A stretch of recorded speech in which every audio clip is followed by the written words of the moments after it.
এই কারণে আমাদের সংসারে ঝামেলাগুলো হয়। তার অন্যতম কারণ হচ্ছে স্ত্রীকে যখন বিবাহ করি তখন তো কত রকমের টাইটেল, রাজকন্যা আনছো তুমি। স্বামীরাও দাবি করি যে আমি একজন রাজকন্যা নিয়ে এসেছি, সাধারণ যেমন তেমন মেয়ে আনি নাই, রাজকন্যা আনছি একটা। প্রশংসার কোনো শেষ নাই, প্রশংসায় পঞ্চমুখ। স্বামী সহ ঘরের সবাই, এলাকার সবাই ৫-৭ বছর পরে যখন এই মেয়েটার ঘরে ১টি ২টি ৩টি সন্তান হয়ে যায়, তখন আস্তে আস্তে আমাদের অনেক স্বামীদের স্ত্রীটার প্রতি ভালো না লাগা কাজ করতে থাকে। কারণ যখন তাকে আমি রাজকন্যা স্বীকৃতি দিয়েছিলাম তখন তার ছিল ভরাট যৌবন, তার স্কিন ছিল টাইট, স্কিন ছিল স্লিম। আর এখন যখন ২-৩টার বাচ্চা হয়েছে তখন শরীরে আর সেই স্লিম ভাবটা নাই, সিমসিম ভাবটা নাই। এখন তার শরীরে চর্বিযুক্ত দেহের অধিকারী একটি মেয়ে এসে, আনফিট একটি মেয়ে এসে, তখন আর তাকে ভালো লাগে না। কিন্তু কোনো দিন আমরা জানতে চাই নাই কেন তার স্কিনে এইভাবে চর্বিযুক্ত হলো, কেন তার সেই লাবণ্যময়ী চেহারা, যাকে বলতাম যার চেহারাটা ছিল মসৃণ, ত্বক ছিল মসৃণ, ৫-৭ বছর পরে সেই ত্বকে ভাঁজ করতে আরম্ভ করেছে, চেহারা ফ্যাকাশে আরম্ভ করতে শুরু হয়েছে এবং চোখের নিচে দাগ জন্মেছে। অপরাহ্নের যে কালো চিহ্ন তার চোখের নিচে বাসা বেঁধেছে, কালো দাগ পড়ে গিয়েছে। কেন এগুলো হলো? তার হাতটা ছিল মোলায়েম, তুলতুলে, এখন ৭ বছর পরে, ৮ বছর পরে হাতটা খসখসে হয়ে গিয়েছে। এই সব কিছুর জন্যই আস্তে আস্তে ওই স্ত্রীকে, নিজের স্ত্রীকে আর ভালো লাগে না। কিন্তু বুঝতে হবে যুবক, এই যে স্ত্রীর মসৃণ চেহারা ফ্যাকাশে হয়ে গিয়েছে, টাইট স্কিন আজকে তার চর্বিযুক্ত হয়েছে, এই যে চোখের নিচে তার অপরাহ্নের দাগ বিরাজ করছে, কি তার কারণ, কি তার বিশ্লেষণ, কি তার ব্যাখ্যা, কে তার জন্য দায়ী? কোনো সময় এর ব্যাখ্যা, বিশ্লেষণ, কারণ আমরা অনেক স্বামীরা জানতে চাই নাই।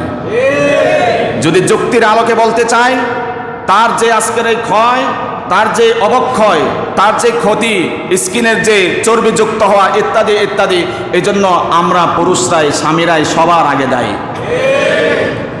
কারণ স্ত্রীটা আপনার জন্যই তার শরীরে আজকে চর্বি, পেটে আপনার জন্যই, আপনাকে বাবা বানানোর জন্যই ৯-১০ মাস পর্যন্ত জীবন্ত একটি বাচ্চা, একটি সন্তান পেটে লালন করেছে।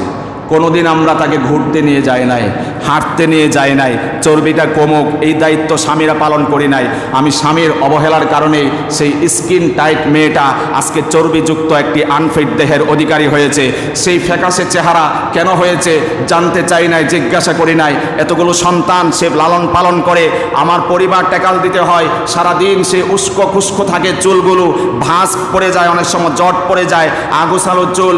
কেন তার চুলে এখন আগোছালো চুল, তার আওলা ঝাওলা চুল কেন? কোনোদিন কারণ জানতে চাই নাই। তার কারণ হচ্ছে আপনার সন্তানদেরকে সময় দিতে দিতে, পরিবারকে এইভাবে সামনের দিকে এগিয়ে নিতে নিতে আজকে সে চুল আঁচড়ানোর সুযোগটা পায় না। কয়দিন আমরা তার চুলটা আশ্রয় দিয়েছি? কয়দিন চুল আশ্রয় দিয়েছি? ইসলামে তো এগুলো আছে, ইসলামে এই বিনোদন আছে না নাই বলেন? আছে তো। কয়দিন আমার একটু সুযোগ নিয়ে স্ত্রীর চুলটাকে আশ্রয় দিয়েছি, কয়দিন তার যত্ন নিয়েছি। চেহারাটা কেন আজকে ফ্যাকাশা হচ্ছে? কয়দিন কারণ জানতে চেয়েছি। কারণ তো এটাই, এতগুলো সন্তানের বাবা আপনাকে বানাতে গিয়ে, এগুলোকে লালন পালন করতে গিয়ে তার যৌবনে আজকে ভাঙন সৃষ্টি হয়েছে, চেহারায় ভাঙন সৃষ্টি হয়েছে, আজকে চর্বিযুক্ত একটা মানুষের অধিকারী সে হয়েছে, ইত্যাদি ইত্যাদি। জানতে চাই নাই যে হাতটা মোলায়েম ছিল, তুলতুলে ছিল, ৭-৮ বছর পরে সেই হাতটা খসখসে হয়ে গেল, শক্ত হয়ে গেল। কেন হয়েছে?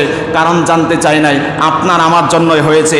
আপনার আমার খাবার রেডি করার জন্য প্রত্যেক দিন ৩ বেলা সে খাবার রান্না করেছে, প্রত্যেক দিন বারবার সে এই বাসন কোসনগুলো মেজে মেজে ধুয়ে সুন্দর করেছে, পরিষ্কার করেছে। এই যে এগুলো করতে করতে তার হাতটা আজকে খসখসে হয়েছে। কয়দিন তার হাতে আমরা মেডিসিন বা মেরিল লাগিয়ে দিয়েছি? জবাব নাই। অথচ একটা পুরুষের জন্য একটা মেয়ে, অনেক মেয়েরাই, সবার কথা বলছি না, কতটা ছাড় দেয়, কতটা আত্মত্যাগী হয়। স্বামীর এই ফ্যাকাশে চেহারা স্বামীরও হয়।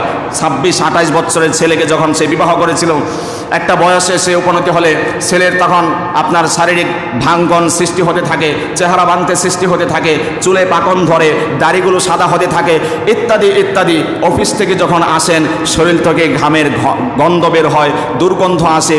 এই সব কিছু সহ্য করে তারপরেও স্ত্রী তার প্রতি কোনো সময় অভক্তি আসে না, অশ্রদ্ধা আসে না, বরং পরম ভক্তি আর শ্রদ্ধা, ভালোবাসায় তার প্রতি বিরাজ করতে থাকে।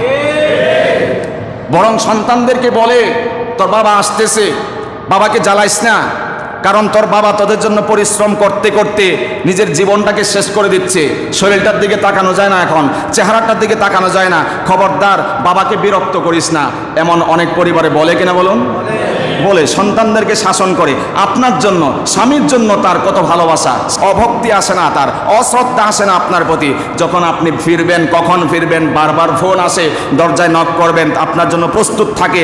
আসার পর থেকেই আপনার পোশাকটা, শার্টটা খুলে দেয়, আপনার আবিজাবি সব কিছু সে পরিপাটি করার জন্য ঘুরঘুর করতে থাকে পিছনে, আপনার খাবারের পেয়ালাটা সামনে এনে দেয়, সব কিছু যাবতীয় বিষয়গুলো সে এলাও করে।